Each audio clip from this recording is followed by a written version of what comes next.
নমস্কার। ফেসবুকের সকল বন্ধুকে আমার স্বাগত। সকলে কেমন আছো?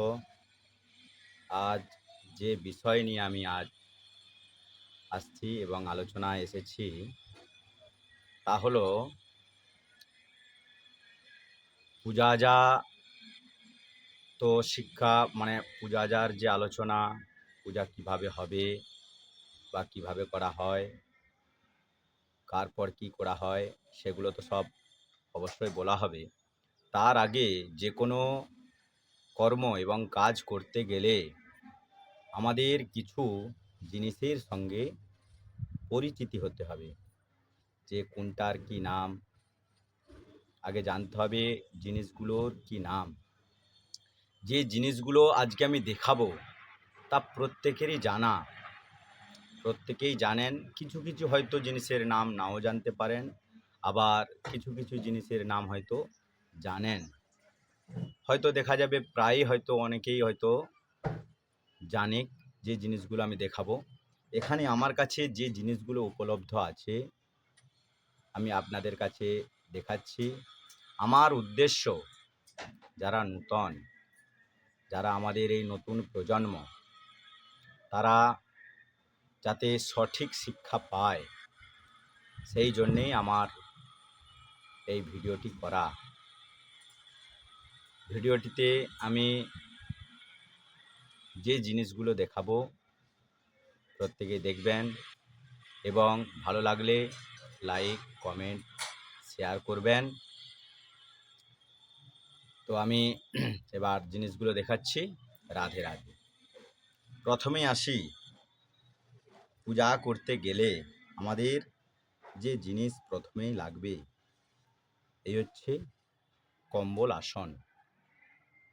কম্বল আসন আমাদের পূজায় আসন লাগবে, যে কোনো পূজাতেই আসন লাগবে।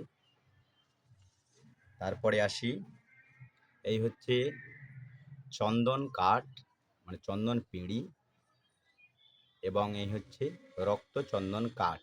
সাদা চন্দন কাঠটা আমার কাছে উপলব্ধ নেই এই মুহূর্তে, সেই জন্য দেখাতে পারলাম না।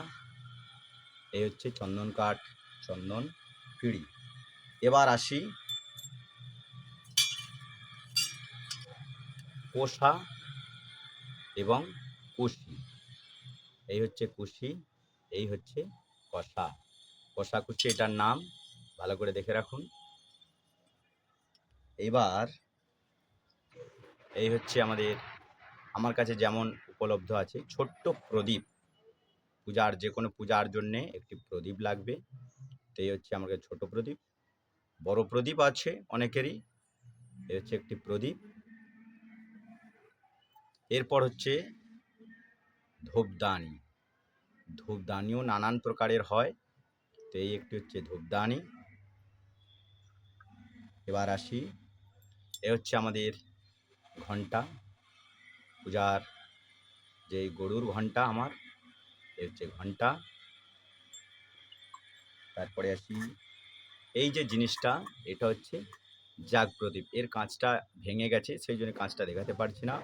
অনেকেই জানেন এটা হচ্ছে জাগ প্রদীপ, বড় প্রদীপ। তারপরে আসি, এই যে এটা হচ্ছে ছোট্ট একটি ঘট বা ঘটি, পূজার জন্য লাগবে ঘটি। ঘটি, এরপরে এই হচ্ছে একটি গ্লাস, পূজার জন্য একটি গ্লাস লাগবে। এই জিনিসটা হচ্ছে কমণ্ডলু। যারা নবাগত তারা হয়তো জানবে না, বাকি সকলেই জানবেন। এটার নাম হচ্ছে কমণ্ডলু। এই হচ্ছে একটি থালা, কাঁসার থালা। এটাকে পিতলের সরা বা পিতলের সরাই বলা হয়। এই হচ্ছে একটি রেকাব, পিতলের রেকাব। এটা হচ্ছে একটি পিতলের বাটি। এইটি হচ্ছে একটি কাঁসার বাটি। এই হচ্ছে, এটা কিন্তু বাজানা শঙ্খ নয়, এটা হচ্ছে জলশঙ্খ। এই হচ্ছে আমাদের পঞ্চপ্রদীপ, আরতির জন্য পঞ্চপ্রদীপ। এইবার একটি জিনিস পূজার জন্য যেটা লাগবে, এ হচ্ছে ধুনাচুর। মাটির ধুনাচুর, পেতলেরও থাকে, যাদের যেমন ব্যবস্থা আছে। এই হচ্ছে পূজার জন্যে শঙ্খ, বাজানা শঙ্খ। সর্বশেষ আমি যে জিনিসটা দেখাবো, কে কে জানেন এই জিনিসটার নাম আমি বলছি না, কমেন্টে জানাবেন। এই যে জিনিসটা কি কাজে লাগে এবং এর নাম কি, কমেন্টে বলবেন। সকলের ভিডিওটা কেমন লাগলো বলবেন। রাধে রাধে, নমস্কার।